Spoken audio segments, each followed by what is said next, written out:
Arsene Wenger seized the championship from Manchester United last season as Sir Alex Ferguson was forced to take a back seat. This year, the Barclaycard English Premier League will provide one of the great sporting comebacks. Managers young and old will provide a tense, dramatic and passionate season.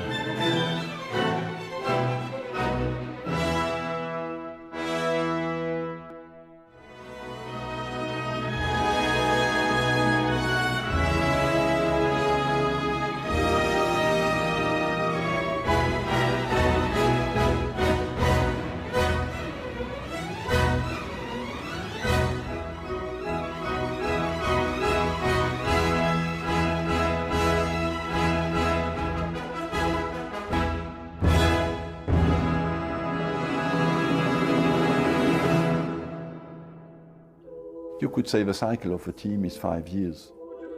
What is important is to achieve as much as you can, as long as this team is in form and has a chance to win it. So Alex has won 8 championships, Man United in the last 10 years, so I think what he has done is tremendous and everybody would dream to do that.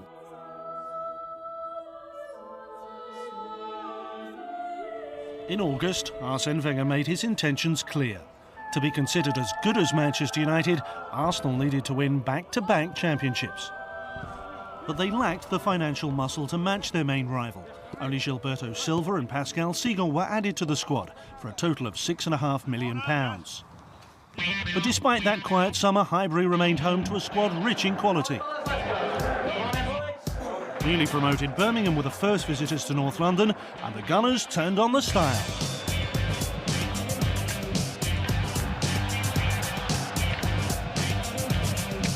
A brave performance from the Blues did little to prevent the inevitable.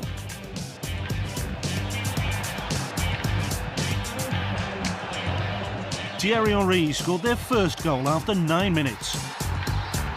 And then Sylvain Wiltord added a second after 24 minutes to seal a comfortable victory. One game, maximum points. By the end of August, they'd scored 9 goals in just 3 matches.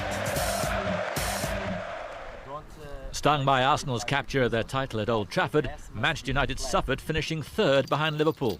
The players' hunger and desire for trophies would determine whether they would strike back immediately. We need to raise ourselves after the disappointment of last year. I think United is a club which should win titles every year, and I think that's what we're aiming for. It was a satisfactory opening day, Solskjaer scoring the only goal against newly promoted West Bromwich Albion. Determination on display from players and fans alike. What side do you Arsenal fans and Liverpool? After finishing second, Liverpool spent big. £18.7 million on Bruno Cheyrou and Senegalese World Cup stars El Hadji Diouf and Salif Diao. Liverpool is about winning trophies and about winning silverware, whatever it is. And I think the players are eager to come back to that.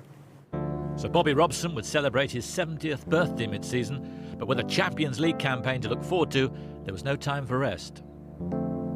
I'm highly motivated. I get up every morning and want to go to work. I don't get up every morning and want to go to the supermarket with my wife. And I don't want to go on the golf course. And I don't want to sit at home and read the papers all day or watch television. I want to work. I'm doing what I want to do. The team are also doing what the boss wanted. An impressive 4-0 home victory over West Ham put them top of the table after the first weekend. But to many people's surprise, it was Tottenham who set the early season pace. Robbie Keane arrived from Leeds for £7 million at the end of August and saw Spurs go top of the table by beating Southampton 2-1. We're happy to be, at this moment, for 24 hours, top of the league.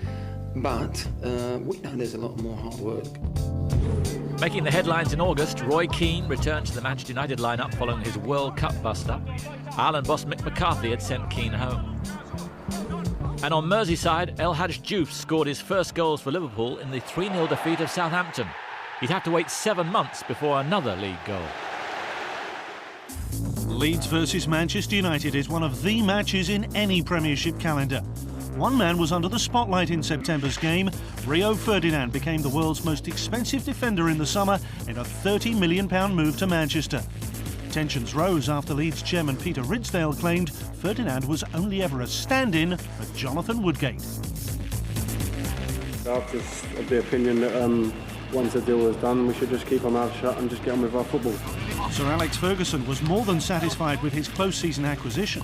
Yes, delighted. Rio's been fantastic. OK, he missed a couple of early games because of the ankle injury, but his point in the last 2 matches has been outstanding and we're very pleased with him. New Leeds boss Terry Venables was less happy. He'd replaced David O'Leary on the understanding that Ferdinand wouldn't be sold. It was the first in a series of disappointments. Transfers that were going to go through didn't go through, so really they was in a predicament that they had to do it, and it was a big blow. But there you are. That's you've got to go with the blows, haven't you? Less blasé were the Leeds fans who'd seen a player leave for their most hated rivals.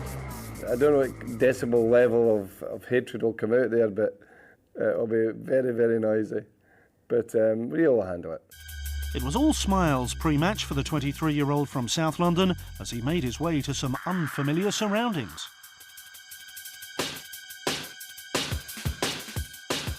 Rio Ferdinand, now of Manchester United in England, comes out into the den. It was to prove a nightmare return as Harry Kewell scored the only goal of the game. Manchester United's second consecutive defeat to leave them in 9th position. You just have to dig in at this moment in time. It's not easy, but that's what character comes into it, and I think they've got a character okay. It had been a great summer for football supporters in the Midlands. Steve Bruce's Birmingham were promoted after a dramatic penalty shootout in the First Division playoff final, and Gary Megson's West Bromwich Albion captured the second automatic promotion spot behind Manchester City. Of the two, Birmingham probably had the better resources to succeed, but Bruce knew that success would have to come cheaply. What we're all conscious of is that we didn't, in no disrespect to the other clubs in there, we don't want to end up like Derby and Leicester and Coventry and Sheffield Wednesday, Notts Forest, that we're going to go out and just blow it all, because I don't think that's correct. The top flight. Obviously we got those wins, which meant there was a little bit of self-belief came about the place, but we are still in a curve of learning where we're trying to get it better. The last of those victories came against Southampton. The Baggies didn't win again for 9 games and would remain in or around the bottom 3 for the rest of the season. For more than 20 years, the preeminent team in the Midlands had been Aston Villa. A league title and European Cup had placed them at football's top table. Last season, though, the club finished 8th, its lowest position for 5 years, and after 2 wins from their first 5 games of this campaign, the title of the Midlands' top club was up for grabs.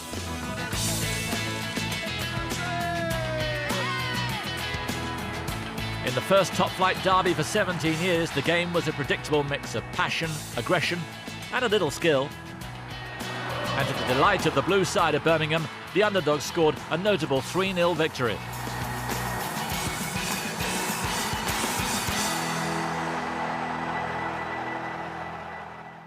All of a sudden, that will come up and he'll not know it's coming. And that has to take a lot of character to deal with those kind of... I've been there, I know what it's like. You feel genuinely sorry for the lad, you know, but in a game like it is, you need that bit of luck, and that little bit of luck on the night with a mistake like the big goalkeeper made went our way. Middlesbrough were flying high in September. The team were 3rd in the month's final week, following an impressive 3-0 demolition of Spurs at White Hart Lane. And Junichi Inamoto became the first Japanese player to score in the Premiership. This goal against Sunderland was his second in 2 matches. Gerard Houllier made his intentions clear in the summer. Do better than last season. If the Merseyside Giants were going to achieve that, it would mean capturing their first title in 13 years. They got off to a wonderful start. 12 games without defeat made Houlier's ambition a real possibility. Terry Venables' struggling Leeds side were the victims in mid-October as the Reds strode to the head of the table in a midday kick-off. Duke. Yao is up with him! Brilliant piece of thinking! A goal made in Senegal, but celebrated on Merseyside. Critics claim Liverpool were winning despite playing poorly, often the sign of a side destined to win the league. At least, that's what the boss thought. I would say Premiership champion potential. I know Arsenal are doing well. At least we're top of the league for a couple of hours. Houlier's Reds would stay on course for the title until November. Across Stanley Park, Everton have become used to looking at their neighbours with envious eyes. But the blue half of Merseyside was witnessing a new dawn. Under the guidance of manager David Moyes, Everton's star was once again in the ascendancy. And in his team, he had the Premiership's brightest prospect.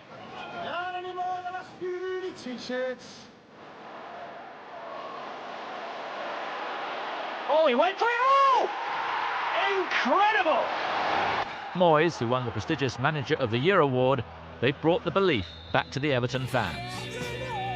You have to be here to believe what's actually going on. You know, it's incredible, and you know, as a manager, you thrive on that as well.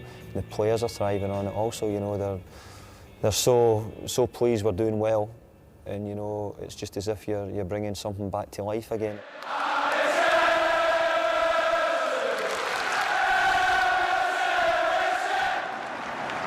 Peter Reid won the great sack race in October. Sunderland had won just 2 of their first 9. Enter surprise replacement Howard Wilkinson with an obvious objective. We have got to get away from that relegation area as quickly as possible. The impact of Asian players on the Premiership continued. Manchester City's Sun Ji-hai became the first Chinese player to score in England's top flight. Peter Schmeichel was looking forward to November's Manchester derby more than most. The former United hero would announce his retirement from football later in the year, so this would be the last season he would face his old club. But United icon or not, he always had a soft spot for the Blues. When I was here first time around, I know I played for Man United, but most of my friends were Blues. So I never had sort of that hate relationship with the Blues. November's game was to be the last league meeting between these old rivals at Main Road. The Blues were due to move to the multi-million-pound City of Manchester Stadium for the 2003-2004 season. A massive game then, for many reasons. Obviously Saturday, it's sort of like going into the Lions' Den. The last game at Main Road, they'll be wanting to make sure that they go out on a high. I don't think they've beaten us for a long time, and they'll be aware of the rewards if they do. They've got a lot of quality now, Manchester City, probably the most quality that they've had since I started playing against them 7 or 8 years ago. Stand by for an explosion of noise. City did look determined to win the last derby match at Main Road and inflict a defeat on neighbours who'd lost just once in the last 12 competitive matches. And now to Surely, yes! Gets plays it in there again, and Solskjaer has equalised! Goat has got the ball here. Goat has run it back and he's scored. Huge mistake by Gary Neville. Goat is in here and makes it 3-1. Mass hysteria at Main Road. It was the highlight of City's season. They have all these games in Europe against the Valencias and Real Madrids. So, you know, the pedigree is unbelievable. But today, I honestly believe we deserve the victory. And I think our fans can go and have a great night. The most prolific striker in Premiership history. A hero for his country and every club he's represented. Now, an idol in his hometown. Since retiring from international football to prolong his club career, Alan Shearer's been living the dream. It was all I ever wanted to do was play for my hometown club. I was well aware, and still am, of what the number 9 means up here in Newcastle, as centre forward. And I wanted to wear that number 9 shirt, and nothing was going to derail me from getting that. Shearer would achieve a final tally of 17 league goals in a fabulous season. Against Manchester United, he scored his 100th Premiership goal, the first to score a century for 2 clubs. He became Newcastle's 3rd highest scorer of all time and passed 300 career goals. Not surprisingly, he was named the overall player of the decade. But there was one goal that stood out from the rest.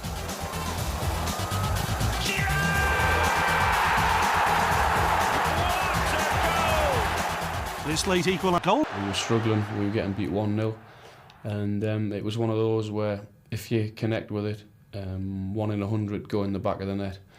And it was just so fortunate for me that day that one went in the back of the net, because so often they go either over the stand or in the stand. Newcastle was again a hotbed of football this season. Under Sir Bobby Robson's guidance, the team would be contesting the big prize once more. The Toons talisman was still knocking them in, with the fans as obsessive as ever. You put yourself in my position, a Geordie lad coming from Newcastle, captain on his side, and playing and walking out here at St James's week in, week out as captain. It doesn't get any better than that. If Newcastle wanted to be bracketed with the big two, then they had to get some sort of result at Old Trafford. They were put firmly in their place. First by Paul Scholes, and then by a hat-trick from Ruud van Nistelrooy. The Dutchman's first of 3 during the season.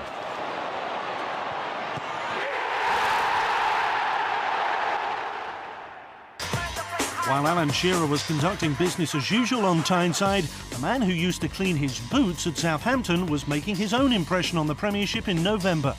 James Beattie started a hot streak that would last until the end of the season.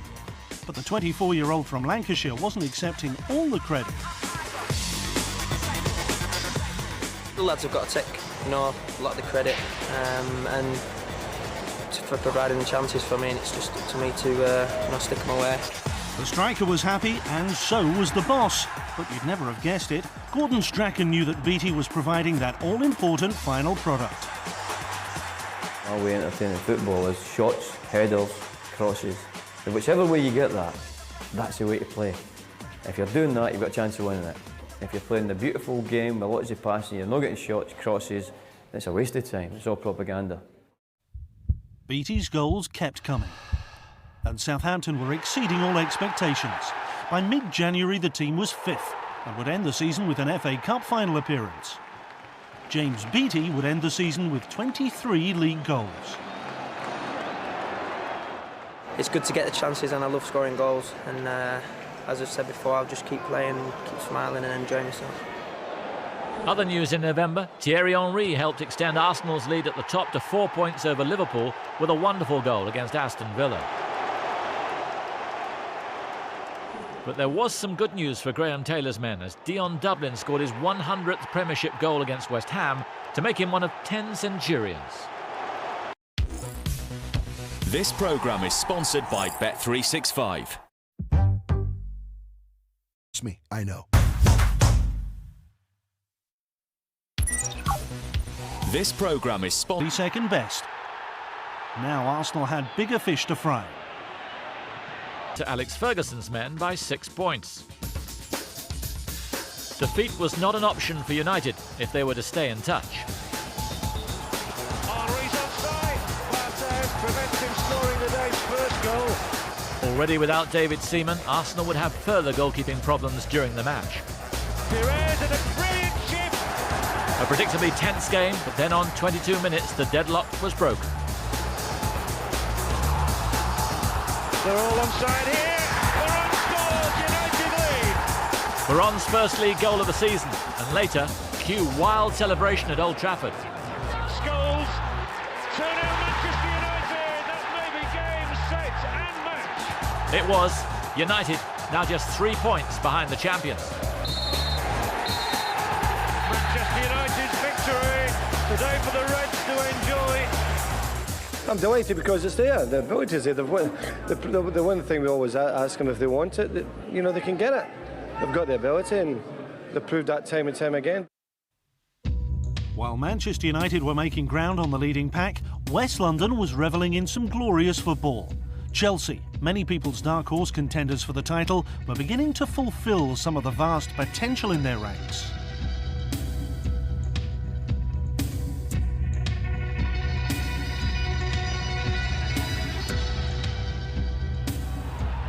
Early season was satisfactory, undefeated in the first 7, including a draw against the champions. Ci conosciamo meglio tutti. We've got to know each other better now. They understand my mentality more, and communication has improved on and off the pitch since my English has developed. Frank Lampard had failed to live up to expectations following his £11 million transfer during the previous season. But in this campaign, the 24-year-old Englishman became an integral member of the team full of foreign stars. He it can be easy sometimes to play with them, and it's something I've really realised there. You know, you learn different ways to play. You just give the ball to Zola sometimes, and that's enough, or to Jimmy, you know, and that's enough. It's fantastic. Makes it easy, and as a team, if we're all on song, if all them players are on song, then we really should be getting right up there towards the top of the league. November finished well for the Blues with a rout of struggling Sunderland. Jimmy Floyd Hasselbank scored his 5th league goal of the season. But it was the defeat of highly rated Everton that really showed the team's potential. Chelsea were up to 2nd, just 2 points off Arsenal, and with dreams of glory still very much alive. We've moved forward a lot. I think the last step is probably the belief. I think it's not so much now the players we've got changing personnel or whatever the way we play. I think it's just that extra bit of belief to think that we can catch Arsenal and go above them. And once we get that week in, week out, I think we'll be very close. The Blues would indeed be very close. Chelsea was still in sight of a Champions League place. Across London, Charlton had turned their season around by December, and Addicks fans were starting to enjoy the journey to the Valley more and more as the team hauled their way up the league after a shaky start. Then they went on a run of just 1 defeat in 15 games, which took them to 6th place by February. Alan Kirbishley had said that survival would be the primary goal, but the form Charlton showed over the winter months meant that despite a meagre budget, a European place was within their grasp. Who knows? I mean, it's the top 7, and we're in pole position at the moment in being 6th, so it's up to us to just keep the run going. It was an emotional season for the South London club. 10 years ago, they'd been forced to ground share with West Ham amidst a financial crisis. Now, a decade after the club's return to the Valley, the game against Liverpool in early December marked a wonderful anniversary.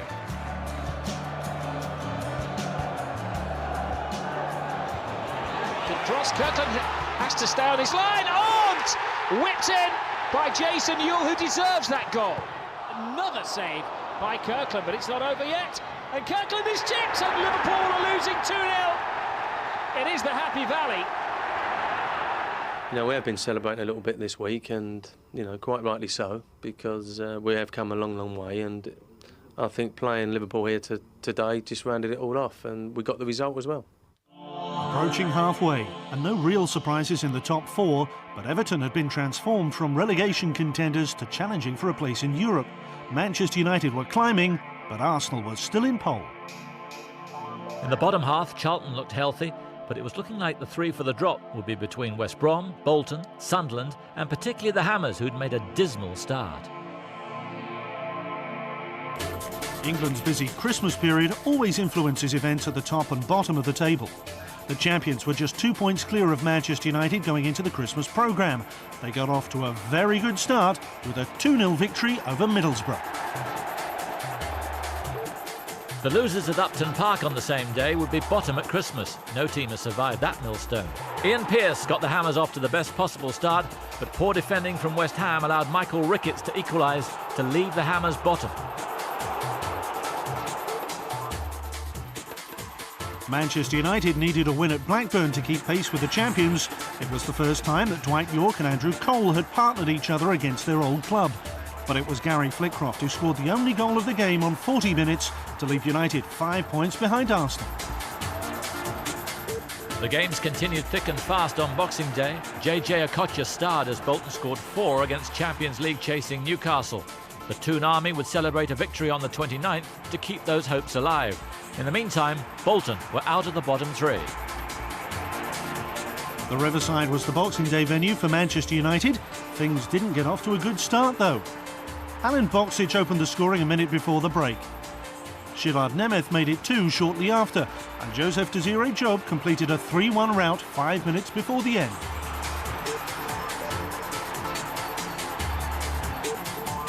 Arsenal faced West Brom on the same day, and the Baggies got off to a great start, going ahead after just 3 minutes from a Dickio header. But a goal from Francis Jeffers levelled the score shortly after half-time, and a late Thierry Henry strike meant Wenger's men were 5 points clear at the top. Terry Venables' Leeds began a good run of form over Christmas. 16-year-old James Milner became the league's youngest scorer against Sunderland. With Arsenal not playing until the 29th, United had a chance to catch up against Birmingham.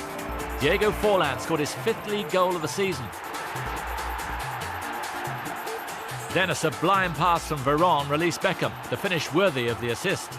The deficit 2 points and the pressure back on the champions. Liverpool had failed to win a game during the Christmas programme and travelled to Highbury on the 29th of December with pressure beginning to build. They were given a belated present on 70 minutes after Sol Campbell clumsily brought down Milan Baros. Danny Murphy made no mistake from the spot. Then came the controversial moment when Liverpool claimed Francis Jeffers had dived, following minimal contact from John Arisa. A penalty was the verdict. Thierry Henry the scorer. The final outcome was that Wenger's men were 3 points clear at the top and looking good for successive titles. That draw at Highbury meant Liverpool slumped to 6th position. After a woeful run of form saw the Reds glean only 4 points from a possible 27. The situation was baffling for Anfield fans as well as past Liverpool heroes. We're all disappointed. We are fans of Liverpool. We want them to win. But I just think that they just want any sort of win, to put something together to say, hang on, it's stopped now. Let's move on from there. Oh, the goalkeeper's lost it. What a catastrophe for Dudek. What a gift for Forlan. Indicative of the slump was the loss of form of Jerzy Dudek, one of the keepers of the previous season. A shaky period culminated in handing Manchester United all 3 points at Anfield. Suddenly you don't know why, but the confidence goes, and it's difficult for the players to go back on the track. There's a combination of factors: confidence, sometimes decision against you that don't go your way, and sometimes also the fact that probably you have some injured players, some tired players.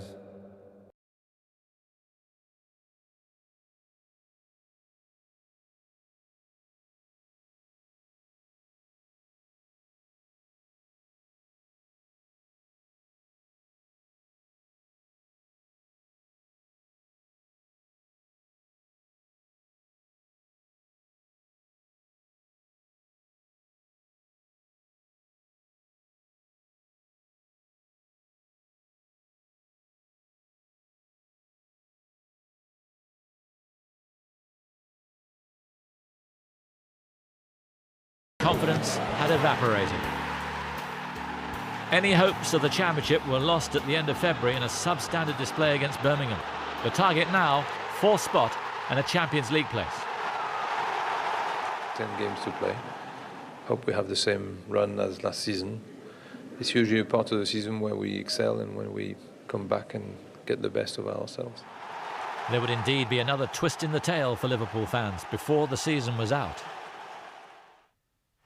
Surprisingly, Everton versus Manchester City was the most watched game worldwide, with an audience of over 300 million, primarily in China. The focal point being City's Sun Ji-hai, who set up their opening goal, and Everton's Lee Tier with a flick on for Thomas Radzinski to score the 90th minute equaliser.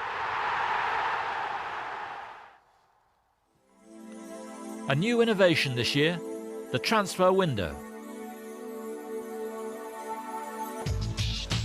Clubs could only spend twice a year, from May to August and during January. It brought into sharp focus the dire financial plight of some of the Premiership's so-called bigger clubs. The biggest losers have definitely been Leeds, without question. Somehow it became obvious that they were desperate to sell, in a way that, say, Chelsea, who are thought to have a similar financial position to Leeds, managed to hold on to all their players. During the January window, Jonathan Woodgate was sold to Newcastle for £9 million. The Leeds fans hated it. You have a choice in life. The fans out there want a successful football team. For 5 years, we've delivered that. We then got it wrong. And what we've done is take the right decisions so we get it right again in the future. Surprisingly, none of the big three spent anything in the new year, banking on the squads they already had to win the silverware. Man U and Arsenal don't need anybody else, didn't need anybody else. Liverpool need to qualify for the Champions League, and if they start buying more players, Gerard Houllier spent a lot of money in the summer. If they start buying more players, they could have left themselves open for trouble. Elsewhere, the other notable movers were Lee Bowyer and Les Ferdinand to West Ham. Christophe Dugarry to Birmingham. Well, Sam Allardyce hired a plane to bring 3 foreign players he hadn't even seen play. And Middlesbrough went for homegrown talent. The difference between staying up and going down into the Nationwide League in terms of TV money is so massive that hiring a plane, however much that costs, probably a maximum of, I don't know, £100,000 and probably much less, is worth it. Manchester United were once again leaving it late, scoring last-minute winners against Sunderland and Chelsea as their title challenge picked up speed. And Chelsea hit the headlines for the wrong reasons as their manager described their Stamford Bridge pitch as a beach. Meanwhile, in Lancashire, Graham Souness was quietly revitalising Blackburn Rovers and giving the club a real chance of qualifying for UEFA Cup football for the 2nd season in a row. And it wasn't just the smaller sides that suffered as a result. Blackburn were laying some impressive campaign foundations. They were one of only 2 sides to beat the top 3, the only team to beat Arsenal, home and away. We've beaten Manchester United at home. And we've beaten Newcastle at home, and we have both those teams to play. We've got the Newcastle game on Saturday, which will be a very, very difficult game. And then we're away to Man U shortly. So, ask me after those games if we do well against the top teams. One huge factor in Rovers' success was Brad Friedel, the Premiership Players' goalkeeper of the season.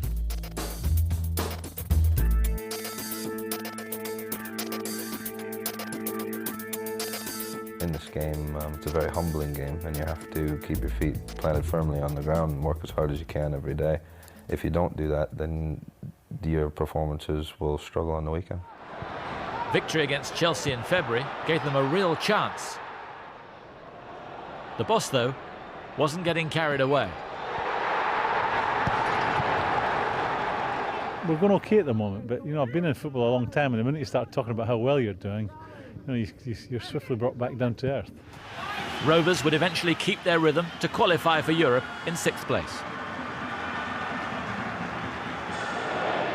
If any match showed the gulf in class between trophy winners and trophy seekers, it was February's match between Manchester City and Arsenal. The Gunners, home and dry within 20 minutes.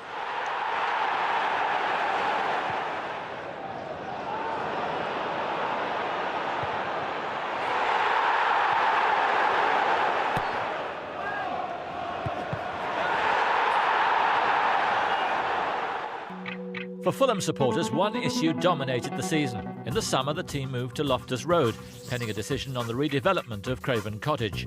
An impasse was reached when the club claimed their redevelopment plan was too expensive. For now, they're staying at Loftus Road for at least another season. There's no chance that the council are going to allow a ground share at Stamford Bridge in the long term. So where does Fulham Football Club go? Well, the obvious answer to that means is out of Fulham altogether. And we've seen already with Wimbledon the situation that can develop, and we end up playing miles away from Fulham and therefore not being Fulham Football Club anymore. And that's where the heart of the worries of fans comes from. Things weren't going to plan on the pitch either. After months of uncertainty over his future, Jean Tigana was informed that his contract would not be renewed. And after a demoralising 4-0 defeat at home to Blackburn, it was decided to dispense with the Frenchman's services. A new man was in charge for the crucial visit of Newcastle. Chris Coleman would start a sequence of 10 points in 5 games, ensure Premiership survival, and securing himself the job on a full-time basis in the process. Legwinski with an absolute bullet!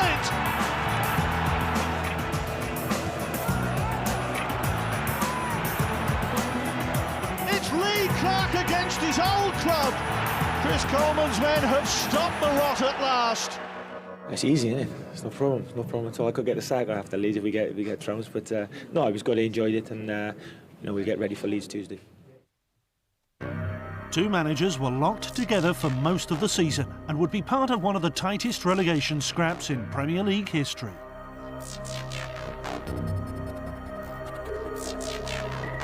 Significantly for West Ham, the writing was on the wall very early. A 2-goal lead against the champions, wiped out with just minutes to spare.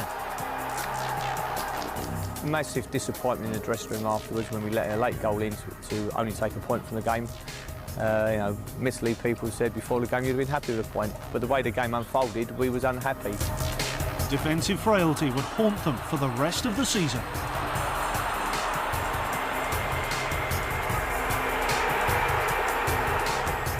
Following a last-minute defeat at home to Southampton, the crowd's patience with Roda and club chairman Terence Brown finally snapped. The Hammers were fatefully bottom at Christmas. No team had ever survived with that dubious honour. Belief among the players, however, never wavered. A desperate win against West Brom in February started a run of results that gave the Hammers a chance of survival, however slim. But the pressure on Glenn Roda would eventually tell. Sam Allardyce has always worn his heart on his sleeve and couldn't hide his disappointment as time and time again precious points slipped away.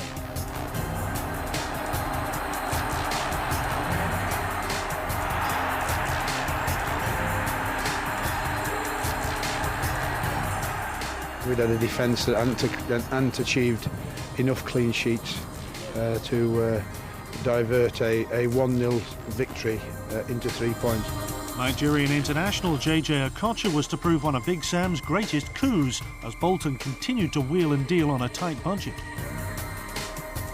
I would have wished for us to be in a better position, but I'm not regretting anything because I'm having a great experience here. With JJ's help, the Wanderers were fighting tooth and nail. Along with West Ham, interest at the foot of the table would be kept alive until the very last moment.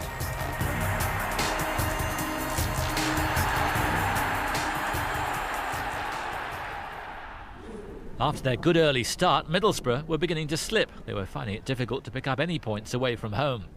But at the beginning of March, their favourite Brazilian, Juninho, was back after injury, and from then on, Middlesbrough just lost twice before the end of the season.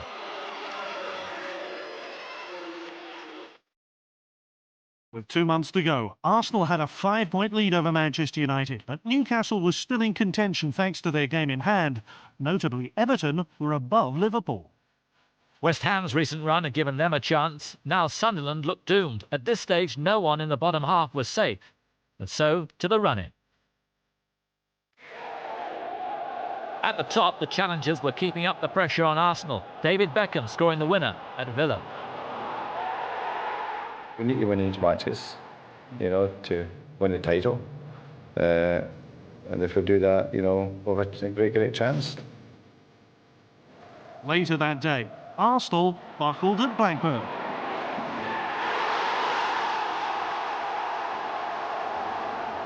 We play 4 times at home, and I still believe it's very much in our hands. Sunderland appointed Mick McCarthy, but he failed to win any of his 9 games in charge. The team finished with the worst record in Premiership history. The man who started the season at Sunderland finished it at Leeds. Peter Reid was given 8 games as caretaker manager after Venables was sacked. Reid's first game was at Liverpool, who were in a run of 7 wins out of 8 and continued their upward spiral here. Glenn Roda's West Ham were now really performing. Freddie Canute scoring the winner against Sunderland. It's nice to be at the bottom 3 tonight.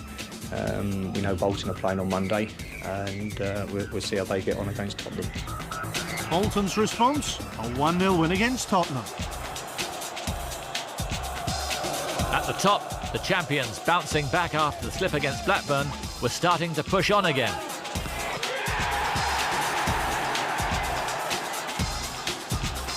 United were getting stronger and stronger. They hadn't lost since December and now are pulverising arch-rivals Liverpool.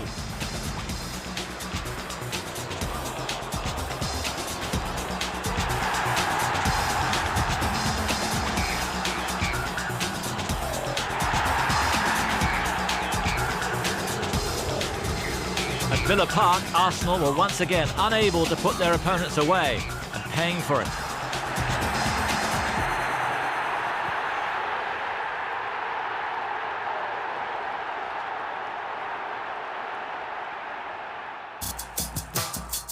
The following weekend, with Arsenal not playing, Manchester United had the chance to go 3 points clear.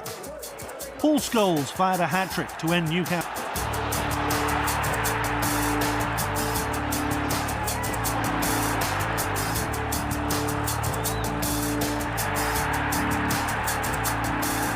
With 6 games or 5 games to go, there's always something lately that can happen.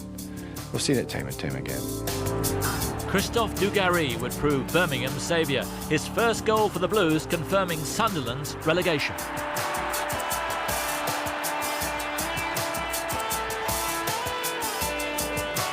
Now just two title contenders, one stunning showdown. The lead! And it's broken back to Cole. Stumbled, but keeps going. It's gone in! Unbelievable equaliser! Well, that's a lovely ball! And here's the chance to go in the lead, and Henry has taken it! Incredible turnaround at Highbury! Solskjaer crosses, it's a great ball in! Oh, what a game this is! Straight away they've hit back with Ryan Giggs! So Campbell, well, he might have used an elbow then on Solskjaer. Deliberate elbow in the face, that's got to be a red card. It is red, and that is a very serious blow to Arsenal. The game of the season at the bottom, and one of the goals of the season from JJ Okocha. But Bolton was still...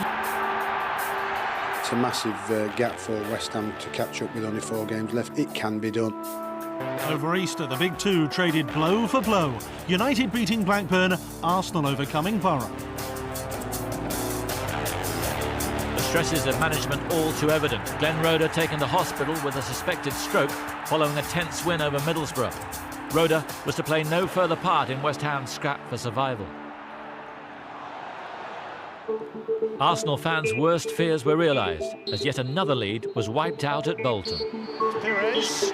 Oh, that's brilliant. Franson, well struck off the post. It's back to Djorkaeff. And it's 2-1. There's hope yet for Bolton. Djorkaeff with a free kick. Plenty of wide chance forward, they've got it! And that's really like a knife into the heart of Arsene Wenger. Of course, it's not in our hands, and we need now some good results for us. Sir Alex Ferguson knew the title was now Manchester United's to lose.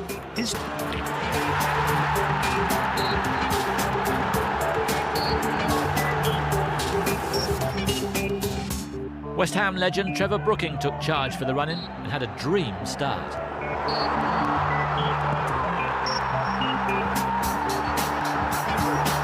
We kick off at 3 o'clock against Chelsea. You know, they desperately need a win, I know that. Newcastle guaranteed Champions League football with victory over Birmingham.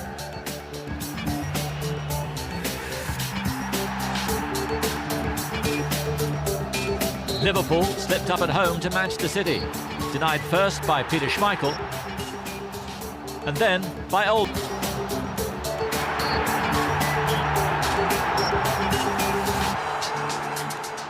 West Ham's final home game. Enter Paolo Di Canio and the most emotional scenes of the season. His goal ensured the last relegation place would be decided on the final day.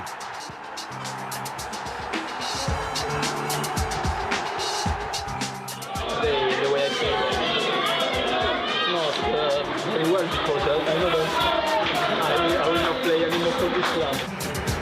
A Premiership record crowd of over 67,000 saw Manchester United thrash Charlton and put themselves on the brink. Shawn in defence and against the... Bergkamp gave them hope. 2-2 with... Arsenal fans just couldn't believe it. You have to congratulate people who win it. Nobody gives you the points, and I don't think we have thrown it away. We have lost today our second game since December. So United confirmed as champions with a game to spare. The key issue, that 4th Champions League spot. It would all come down to a winner-take-all match at Stamford Bridge. Sunderland and West Brom were down, but the final relegation place was between West Ham and Bolton. The Hammers still in the drop zone. Leeds, Fulham and Villa were all now safe. And so to the final day, 2 main outstanding issues still to be resolved. West Ham travelled to Birmingham, having to better Bolton's result. A tense first half, it was 0-0 at half-time.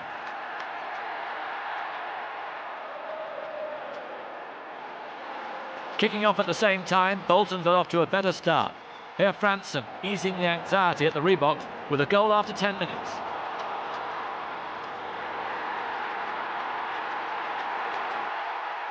JJ Okocha scored a second to give them breathing space.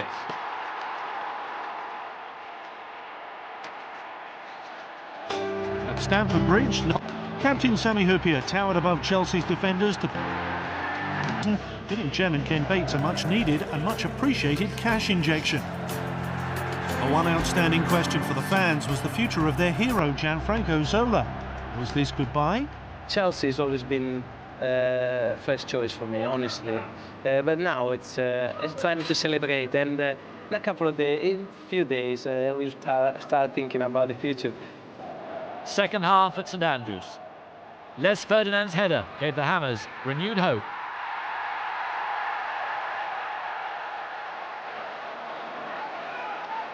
Canute's shot against the post might have proved crucial, but then Birmingham struck back through Jeff Horsfield, and it looked all over.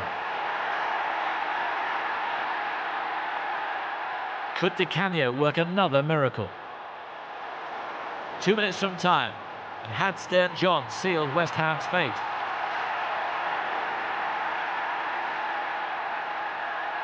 Di Canio did all he could, but now the Hammers had to wait for the result from the Reebok.